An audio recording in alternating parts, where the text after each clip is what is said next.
Well, now it's time for today's main speaker. It's my honor to present Professor Tami Geiger. She's a well-known researcher, especially in proteomics, applied to cancer research. She got master and PhD degrees at the Hebrew University of Jerusalem. Then in 2008, she moved to Munich to work to master then proteomics at Matthias Mann department at the Max Planck Institute of Biochemistry. And then in 2011, she moved back to Israel to start her own group. Dr. Geiger and her group are well known also for the development of new biomarkers for cancer research, and especially using proteomics to develop new ways how to study cancer and how to find new biomarkers for the possible treatment and also for the possible early development. Dr. Geiger, the stage is yours. Hi, everyone. Thanks for the introduction and thanks for the invitation here. It's really fun to be back. So it's really fun to talk to actual people and not these black boxes. Yeah, so I'll just say a few more words. I am actually feel really privileged to be speaking in the summer schools since the early beginning in Croatia. And basically the last summer school I attended was here in Barcelona. So it's really great to be back. And yeah, I just add that I was at Tel Aviv University for 10 years. Last year I moved to the Weizmann Institute. And there we are pursuing a lot of clinical proteomics and also single cell proteomics. And what I want to show you today is really a kind of jump from the very computational things to the actual applications to cancer research. So this is what we are doing in the lab.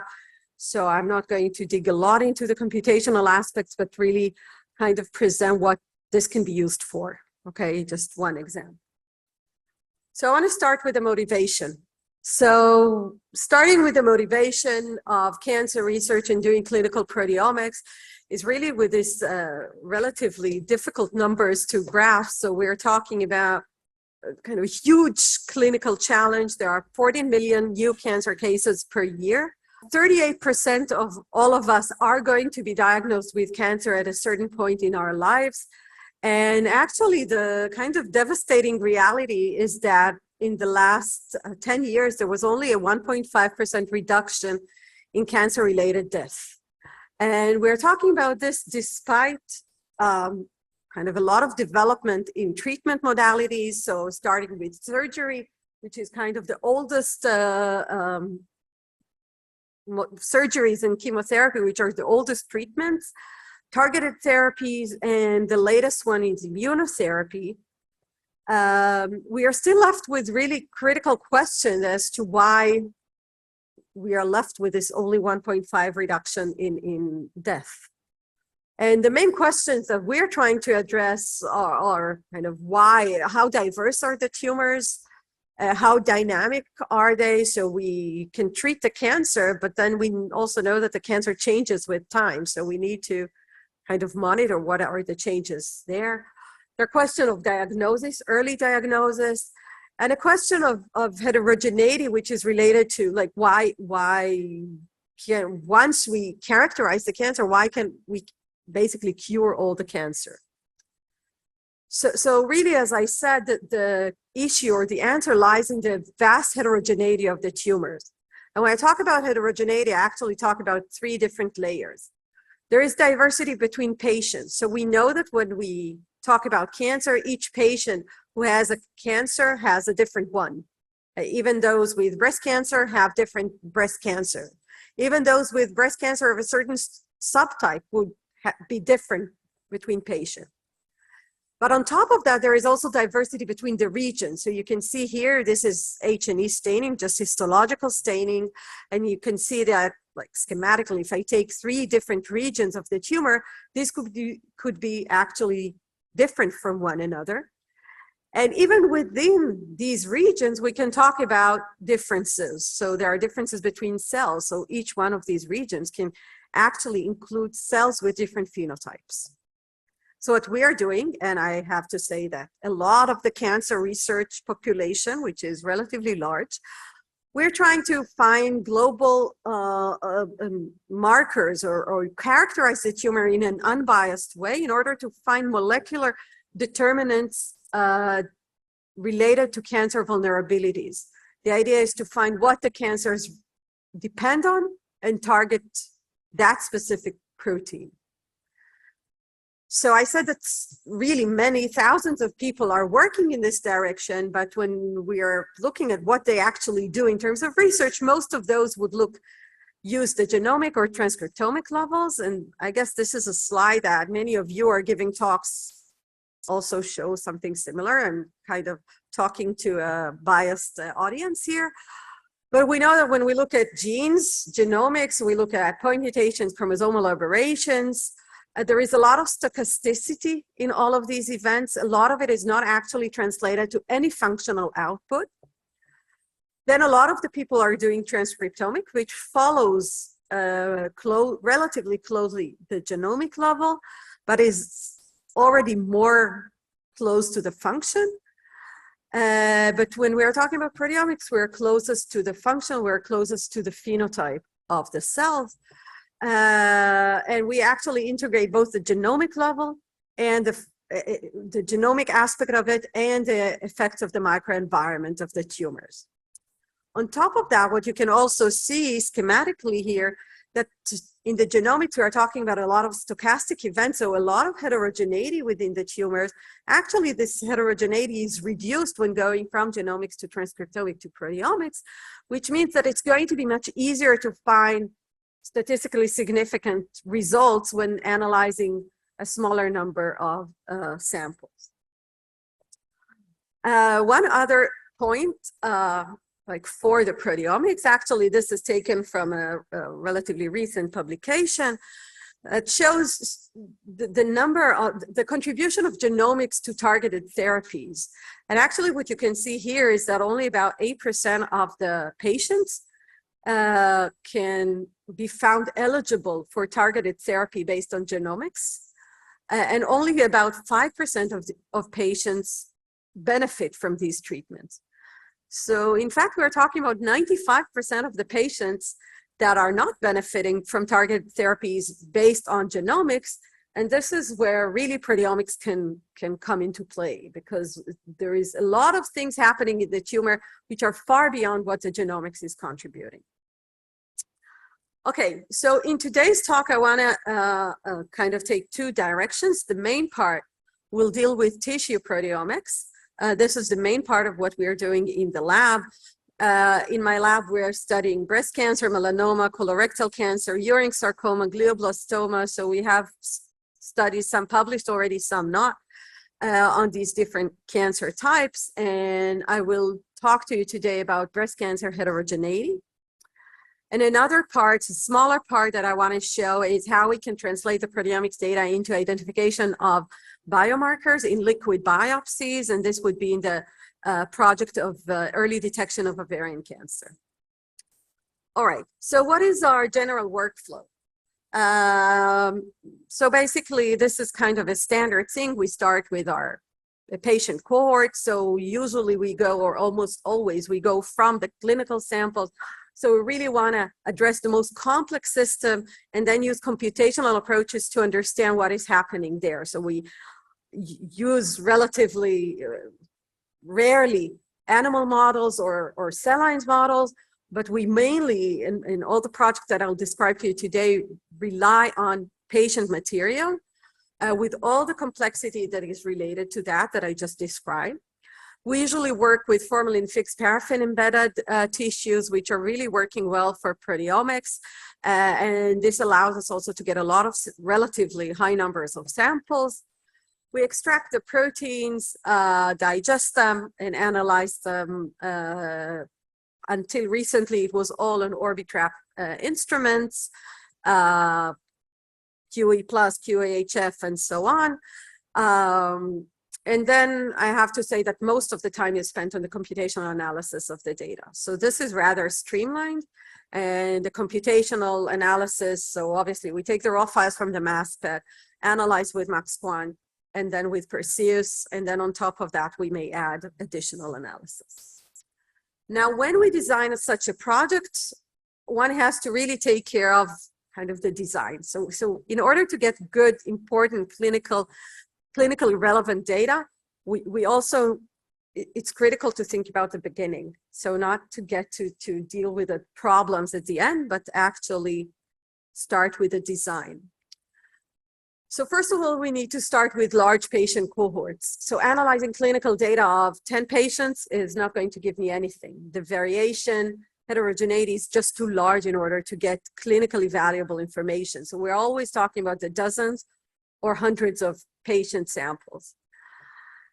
We start with a critical question. So if I want to get an important answer, I need to start with an important question. And this often comes from a lot of discussions that we have with clinicians. This is done basically on a daily or weekly basis. We talk, we interact with clinicians, with oncologists, with pathologists, and so on. And we need to address a clinical unmet need.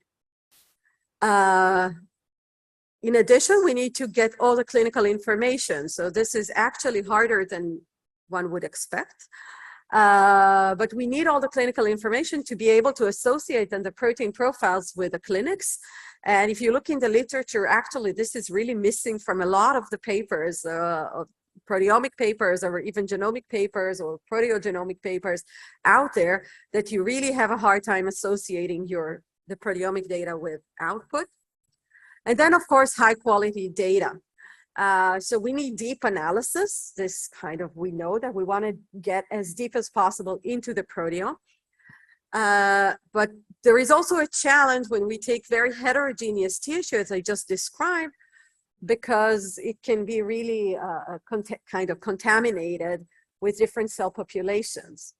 So I kind of want to take this to the next challenge and say, for example, we can take whole tumors and digest, kind of grind the tissue, extract the proteins, digest, and do the whole process.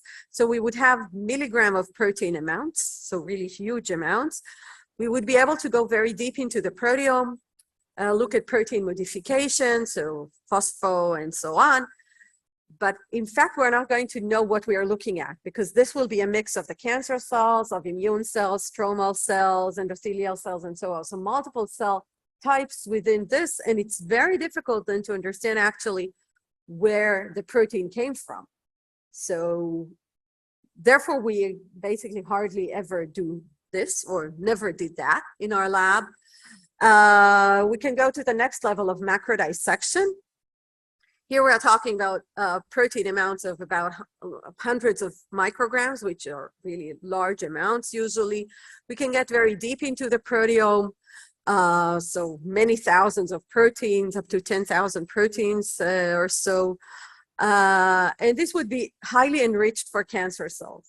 Okay, so we are in a good state.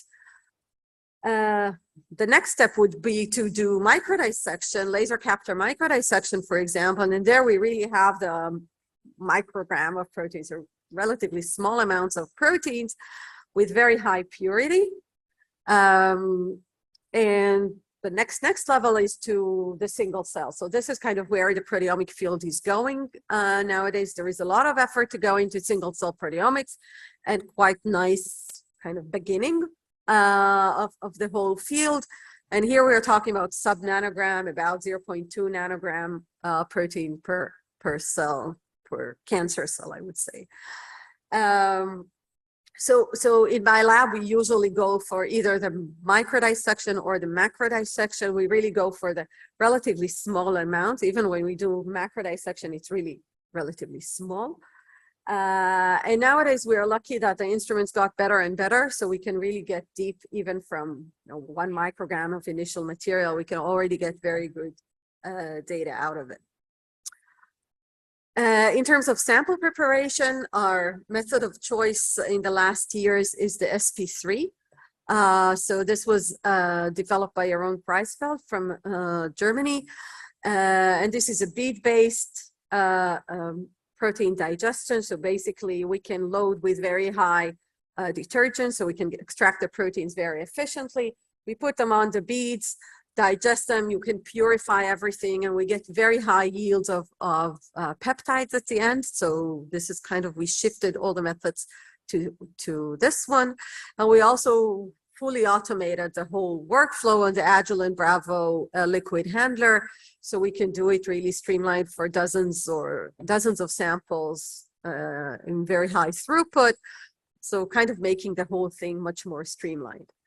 So this is an example of 96 well. We kind of process moving to 384 if necessary.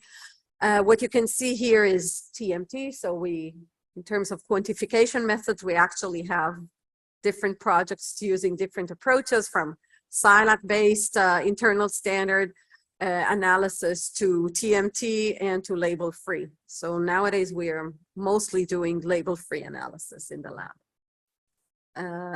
All right, so I want to take you now to kind of get a bit into the biology. And in the first part, I'll talk about breast cancer. So a bit of introduction to breast cancer to those of you who don't know this.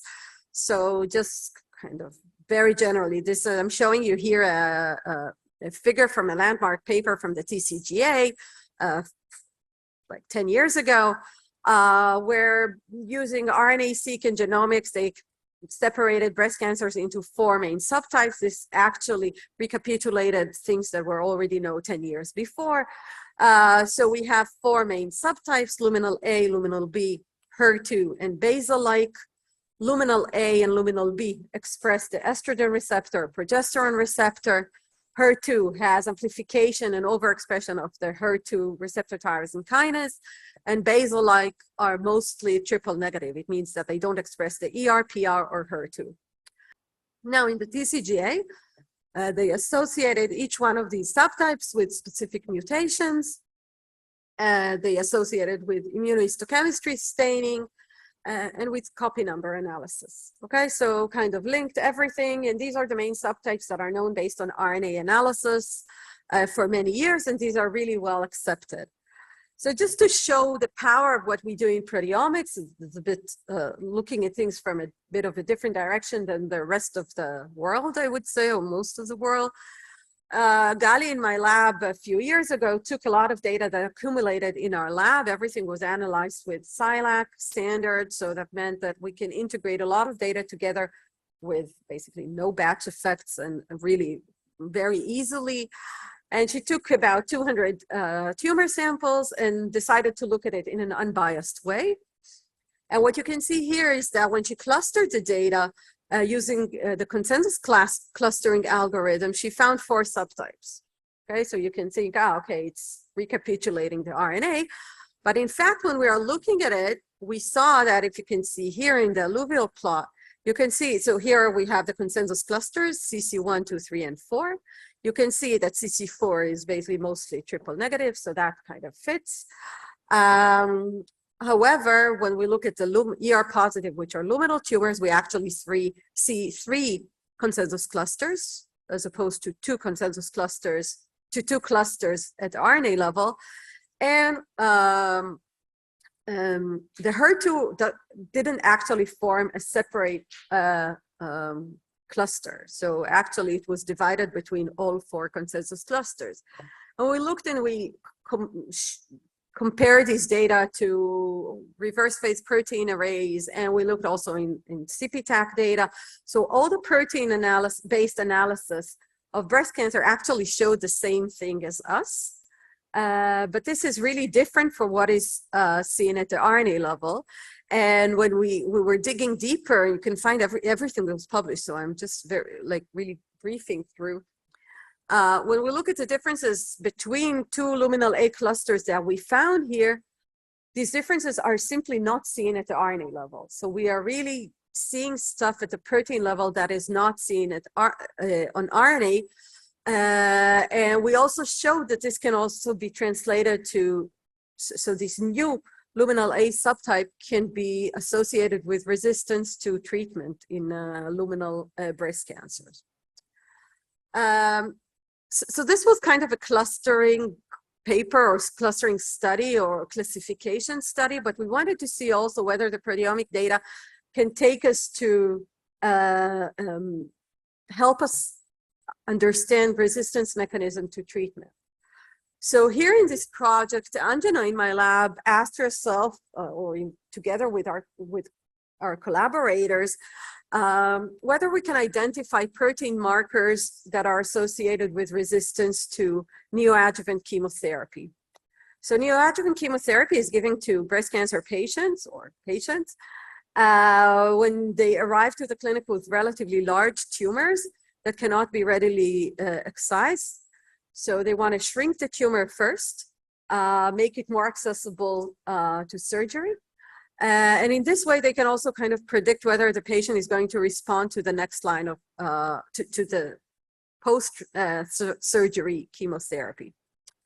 So we know from the clinic that many of the patients do not respond to this treatment. And of course, whenever we can reduce the damage from chemotherapy, we want to do it. So what did we do here? We, as I said in a few slides ago, first of all, we want to design the cohort. We want to know which patients to include here. And here, we invested quite a lot in designing a very unique cohort of matched samples from normal ducts, pre-treatment biopsies, and post-treatment tumor samples from the same patient. So actually, every patient in our cohort, we had 3 samples. There is a biopsy that is used for diagnosis. Okay, so this is a tiny sample, needle biopsy, so very small one. Then we have, after chemotherapy, then we have the surgery, the tumor is removed, and we have the sample from there. Again, we have a challenge of sample amounts because this is post-treatment samples, which are a lot of time very necrotic. So a lot of dead cells around. So it's also, sometimes you have only few cells left. Note that we are talking only about partial responders or non-responders here, because if the patients really responded to the treatment, there would be no post-treatment sample because there is no tumor. So we're talking about this. And we also took normal adjacent. So we always have breast ducts close to the tumor. So we could also analyze those as a kind of control. And having these unique matched samples allows us to look at the data in a bit different way and look at the patterns of changes. So we wanted to look at proteins that change, for example, higher in the tumor, and then they are reduced upon treatment. So I would kind of hypothesize that these proteins reflect responsiveness because they just go up when the tumors are treated. But there is also a pattern of changes, for example, proteins that are higher in the tumors, but they don't change upon treatment. And this we hypothesize that could be related to resistance because these are tumor proteins that do not respond to treatment. And we associated these patterns of changes with tumor relapse and with a pathological response. So actually looking at the number of cells that live cells within the tumors post-treatment, kind of pathological analysis. So overall, we divided the data into these 8 patterns, up and down and up and staying, down and staying, and so on, okay? And as I said, we hypothesized that the more pattern 3 proteins, so these proteins that are staying up and not changing, the more pattern 3 proteins per patient, the less likely that this patient is going to respond. Okay, so this is a more resistant patient.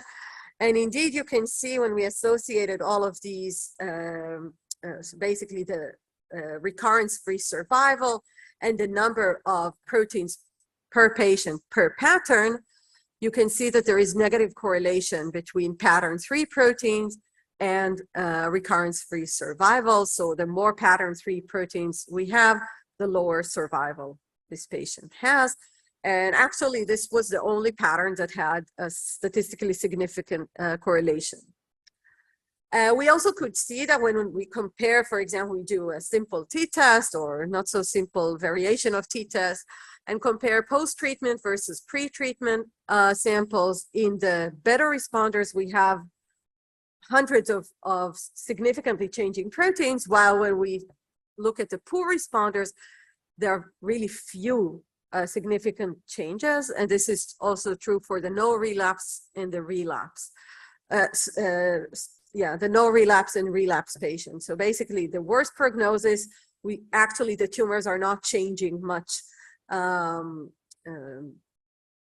between pre and post treatment.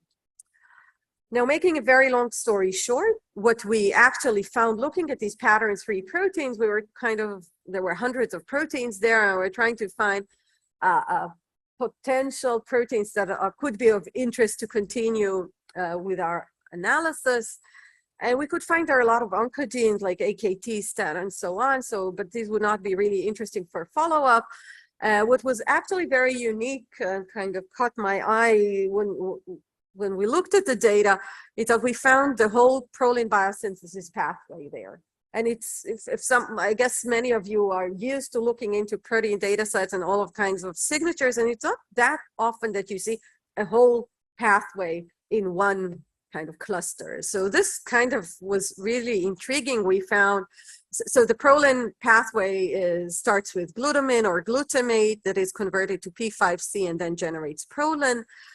There is LADH18A1, PYCR1 and 2, and PYCRL. So this is in the mitochondria and this is outside. And actually we found LDH18A1, basically all of these, all of them in cluster 3, all of them we found to be associated with resistance to chemotherapy. And this kind of led us to do more, kind of dig deeper into these. We then went back to the bench, to the biology, performed CRISPR-Cas knockout of these genes, focused eventually on the PYCR1, and again, like just showing the bottom line is that we could actually knock out this gene. And what we can show here in animal models, that when we knock it out in MCF7 cells, so it's a luminal breast cancer cell line, we can actually see that the tumors really regress in combination with chemotherapy. So the knockout itself doesn't do much in luminal cells. It does a lot in basal cells. But in luminal cells, you can see real eradication of the tumors in combination with chemotherapy. So this is actually now a basis for further analysis, further validations, and now there is a lot more data on PYCR1 in tumors and multiple other tumors, and there are companies working on it. So hopefully this is something that can be integrated or implemented into future therapy. So this is kind of an exciting way that we can go from relatively bulk analysis and get potential drug targets. However, we also know that the reality that we are dealing with, as I already alluded to in the beginning, is much more complex. And if we can find from bulk analysis, kind of predict sensitivity to specific treatment, it doesn't mean that the entire tumor will respond, because I already showed that they are different. So how does it actually look in reality? So this is an H&E staining of one tumor in our cohort, or part of the tumor. And you can already see from the basic histology H&E staining that you can see different patterns here, okay? Here and here. So these are all cancers, but they look a bit different from one another. So you don't need to be a pathologist to know this. But then we also stain for the breast cancer receptors, and you can see here, for example, that in this region here that I zoom in, there is very high expression of HER2 and very low or no expression of the progesterone receptor. But when I look at the region here, I see very low expression of HER2 and high expression of PR. And when I look at the third region, which actually looks very similar to this, there is very low expression of both receptors. So there is quite a lot of variation that you can see from histology. Routinely in the clinic, this is totally ignored. Okay, so people don't know, the oncologists don't know what to do with this. They just give the drug that they can, and basically they don't know what to do with heterogeneity. This is kind of what we're trying to do, to try to understand this heterogeneity better. And Maria in my lab kind of took upon herself a few years ago the very difficult task of tackling this. And what she did is she took these FFPE samples, mapped them histologically, histopathologically with staining of all of these markers, laser capture microdissection, dissected multiple regions per tumor based on the histopathology. So this was about 6 to 20 regions per tumor. Then we performed TMT labeling, pooled it together, and analyzed it on the HF mass spec and max quant and so on. Recently in my new lab at Weizmann, Shiri and Vishnu joined the team to further analyze it and integrate this with additional layers of analysis that I'll show you. So first of all, what do we benefit from having multi-region analysis, or proteomic analysis? So here it's just a very simple comparison of different kind of subtypes or staining patterns. So hormone receptor positive versus HER2, hormone receptor positive versus triple negative, and triple negative versus HER2. And you can see this in the region analysis. And this is a pseudo bulk of kind of integrating all of that. So you can see that we get many more statistically significant changes using the region analysis. An obvious reason to get these results is that we just have many more samples. This is obvious, but this is not the whole story. Even when we correct for that, we do see much more significant changes. And this is because of the purity, the much higher purity of the samples that we are looking at. Now, looking at all the patients at a global scale, you can see here below, these are the different patients. You can see here on top the different molecular subtypes, ERPR, ERPR, and so on. And you can actually appreciate that every patient has more than one classification. Okay, so every patient can actually belong to different subtypes depending on where the sample was taken from. And now looking at the data, like kind of general clustering of all of these data, you can see that of the proteomic data, you can actually see, first of all, every color here is a different patient. So in most cases, they would cluster together. But you can also see that the normal are also, so here in red, in the red dots, these are clustered together as well. So that kind of makes very nice biological sense. And also you can see clustering according to the subtype. So you can see ductal, triple negative, HER2, and so on.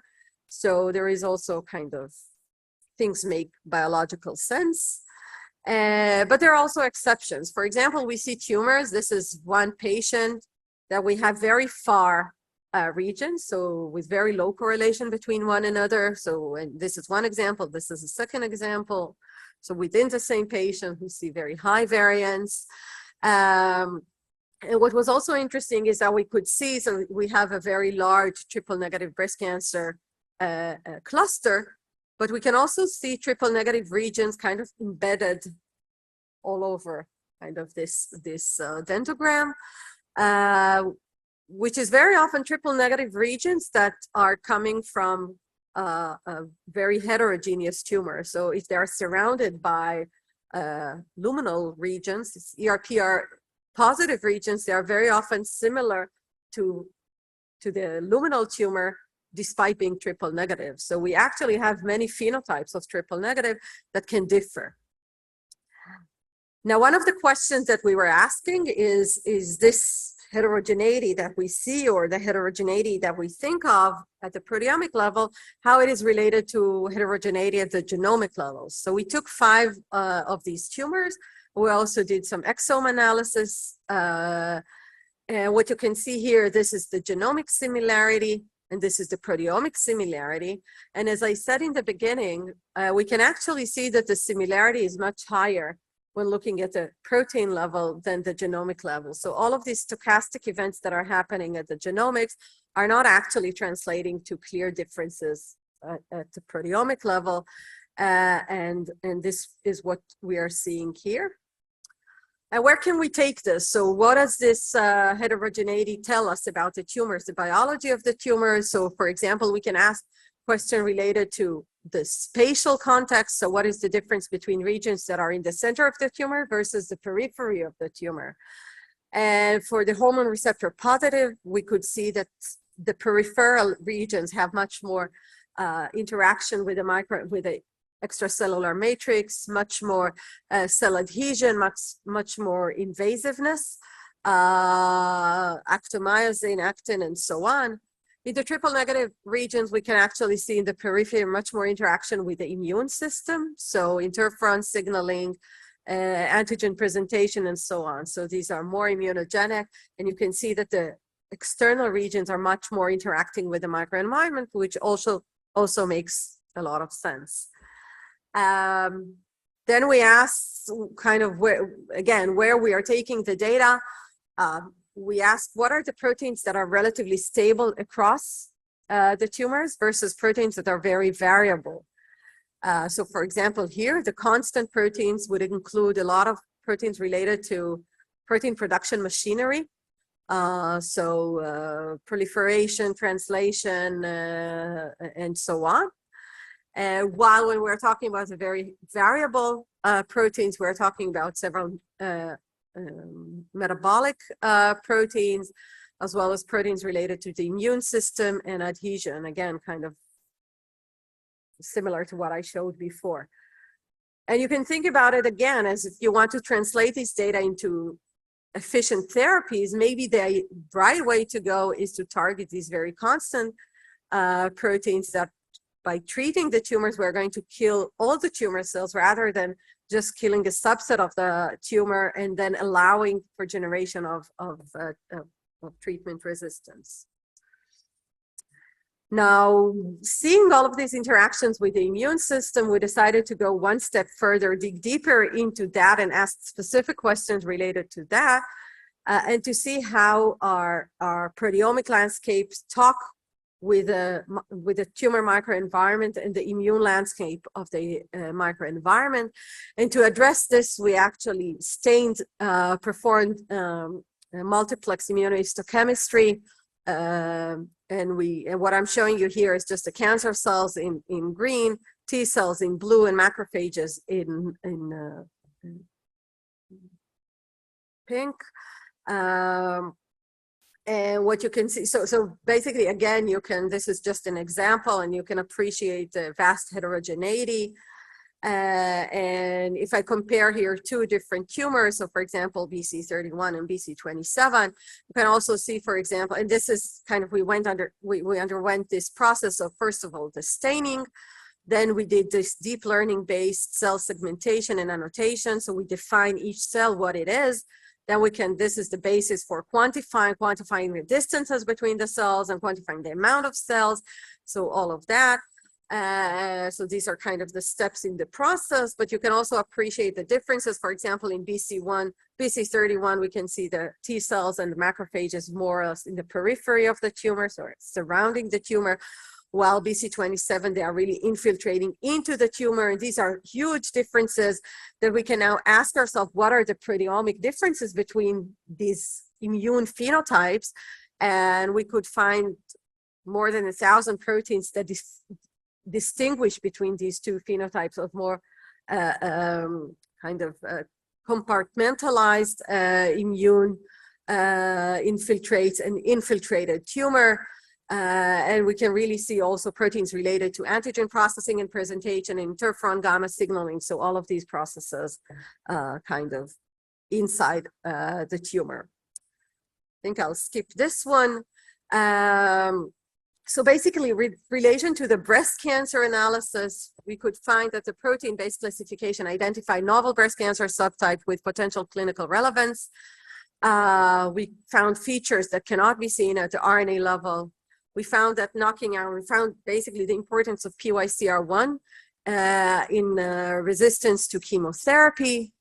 Then I showed you that when looking at large tumors, we can often see this internal heterogeneity.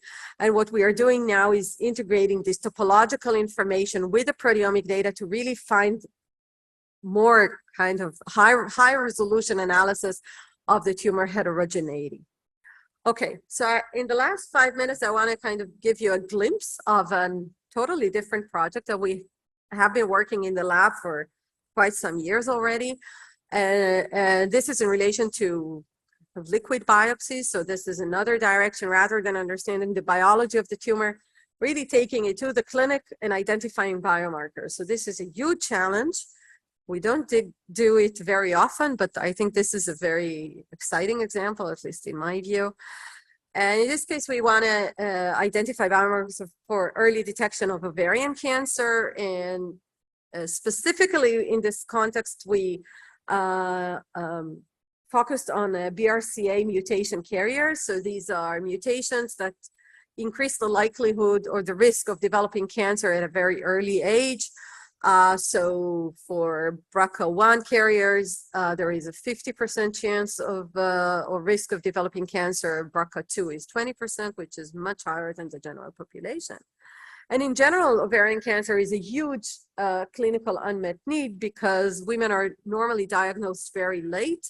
So if these were stage 4, so already metastatic cancer, there is only 5% 5-year survival.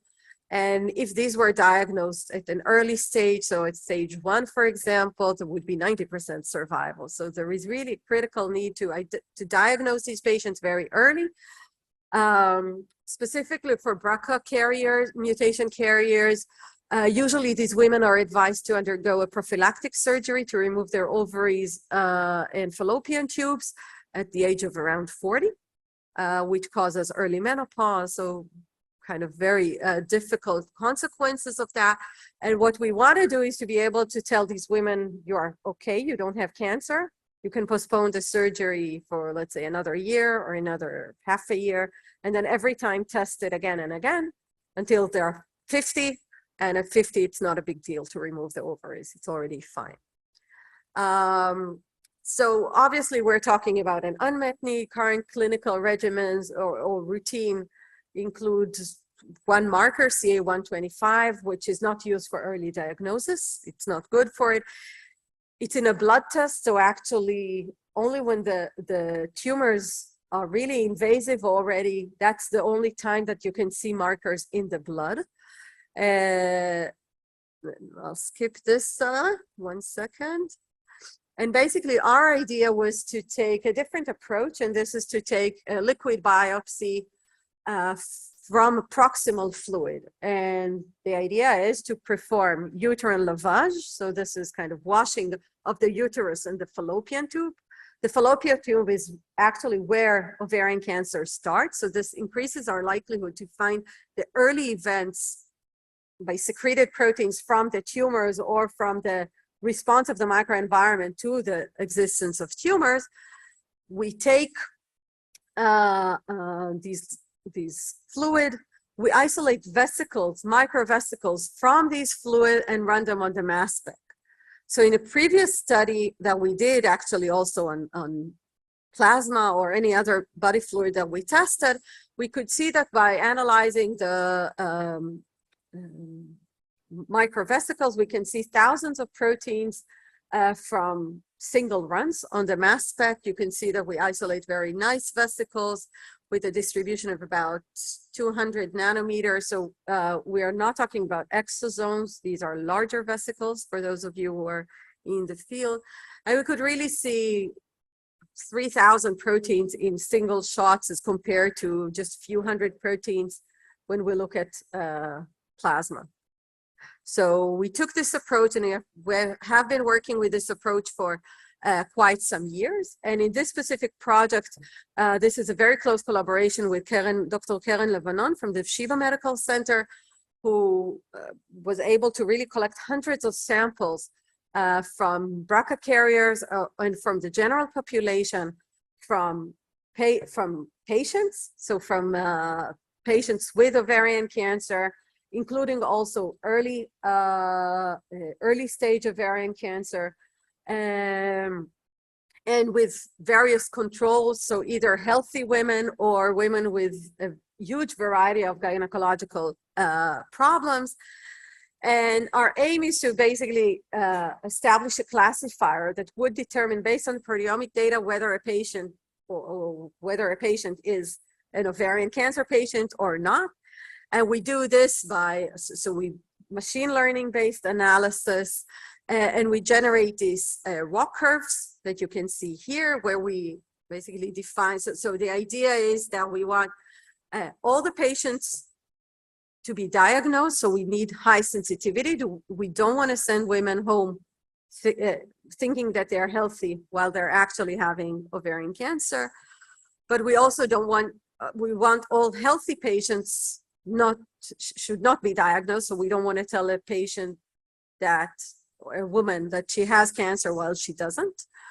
And so basically we're talking here with the ROC curve, we see the 1 minus specificity, that should be basically 0 optimally, and the sensitivity should be 1. So the ROC curve should be as close to the kind of upper left part as possible, with an AUC, an area under the curve, of more than 0.95. And of course, when we do such an analysis, we want separate discovery and validations, that this always has to be independent sets in order to really make sure that we are talking about reliable classifiers. So this is kind of a glimpse of our cohort. So we have BRCA wild type and BRCA mutant, and hundreds of samples each. Still, unfortunately or fortunately for the patient, there are not so many ovarian cancer patients, so it's very difficult to get them, and this is where we still need to improve.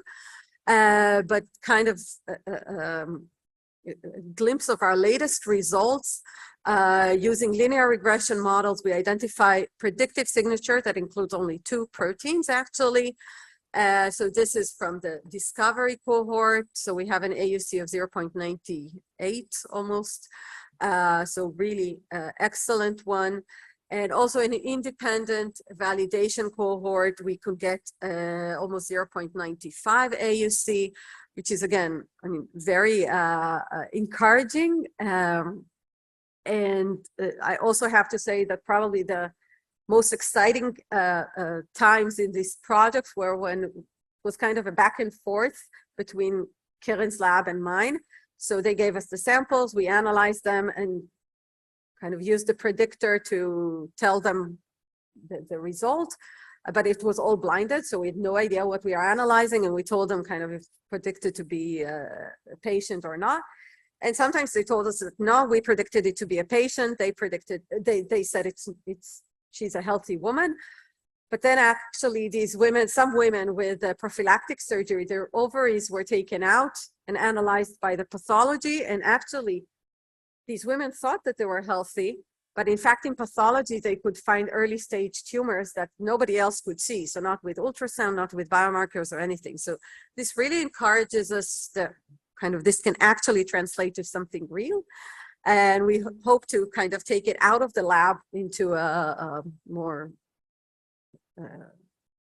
startup company that would actually transform this into a real clinical test to be used first for BRCA patients, but then eventually also to the general population. I'll skip this. So with this, I just want to thank all the people involved. So some from my lab at Tel Aviv, most of what I showed you is still from there, but also from the people at Weizmann. All my collaborators. So this really depends on the clinical collaborators. So actually everything I described was with the Shiva Medical Center. Thanks for the funding, of course. And I will take the opportunity to advertise as well. So postdocs, PhD students, if you have experience in proteomics or computational proteomics is even a big advantage. And what I can offer that Jürgen cannot offer in his advertisement is that it's sunny and green and super nice environment. 10 months a year, and I'm happy to take questions. Hi, Tami. Nice talk. So a novice question in terms of controls. you talked about tumor heterogeneity. Were most of the adjacent normal controls from the same patient, or did you have donors? Obviously, you will not have donors, but let's say the patient is positive in the breast, left breast. Did the controls come from right? Do you have anything in your data set or your comments on this area, because it's largely ignored by? So normally we have, in most of the studies, we have a control is tumor adjacent control.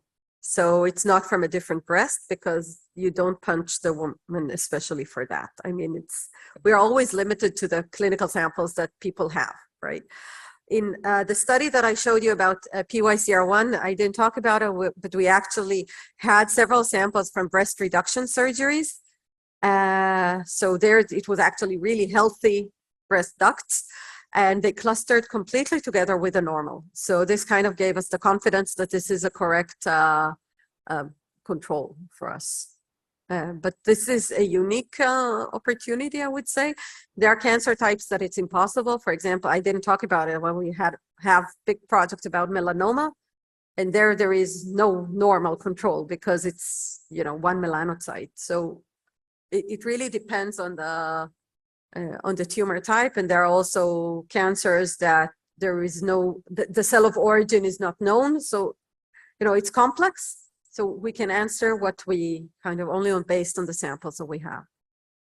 Great, thank you. I really enjoyed it. So I have one actually question about the volcano plots. If this like poor responders, the quality of the data could result in lower number of the proteins you find regulated or not. This was actually not the case. Because of necrosis or no? So I would expect actually if there is more necrosis to be poorer. I thought maybe the protein content is less, and in general.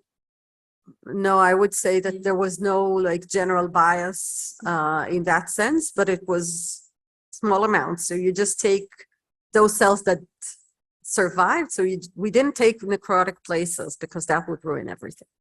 So this is a part of kind of being very delicate and very thoughtful about how you select your sample. True. Good. And then I have a question about the SP3. You said you have automated everything. That was very cool.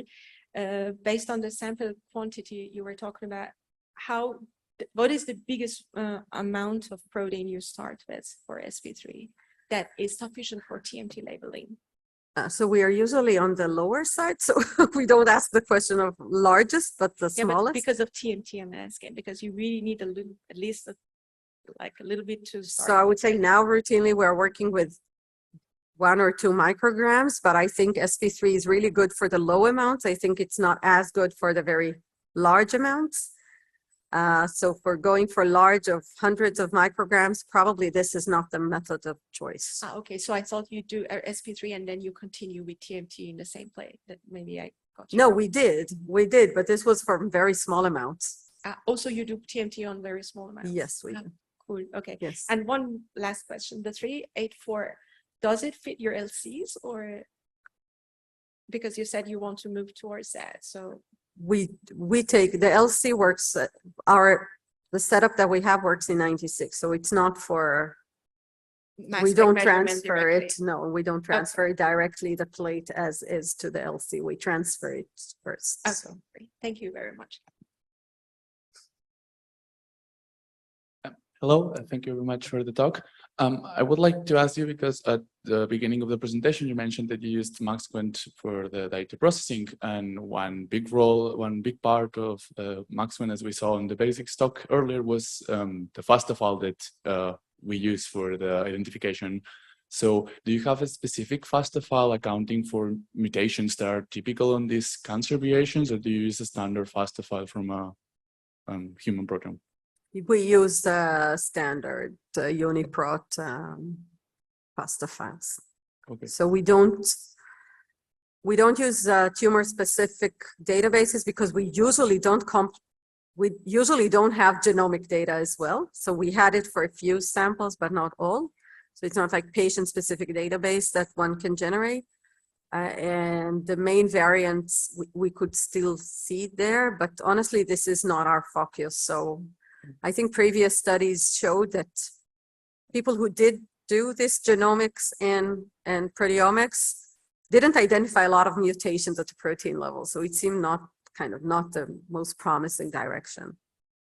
So I would say if a person is interested in mutation, he should look at the DNA. And if he's interested in RNA, you should look at RNA. And if he's interested in protein or function, you should look at proteins, but not, No, I was asking it regarding to what we saw that Maxwell tends to prefer to identify peptides that have less mutations, less changes, less variations. So maybe you are losing on some identification of peptides, not accounting for some mutations that they may have. So what Peli showed is really preference for modifications that could be included, and with cleavages, mutations would be a huge difference, right? It's a complete amino acid substitution. So if I'm not including it, then in my search, then I'm not going to see it.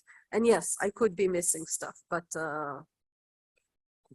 was never my problem. So I was wondering, thank you, very nice talk. I was wondering what happens to the level of proline in your line in PYCR1 and also to the ratio of NADH to NAD+. Yeah, so obviously we didn't measure it in the tumors, but in the cell lines that we had, we could see that the knockout really reduces the proline level and proline secretion. Now, thinking about the mechanism that it works, it could really be, so there are different mechanisms that this whole thing can work.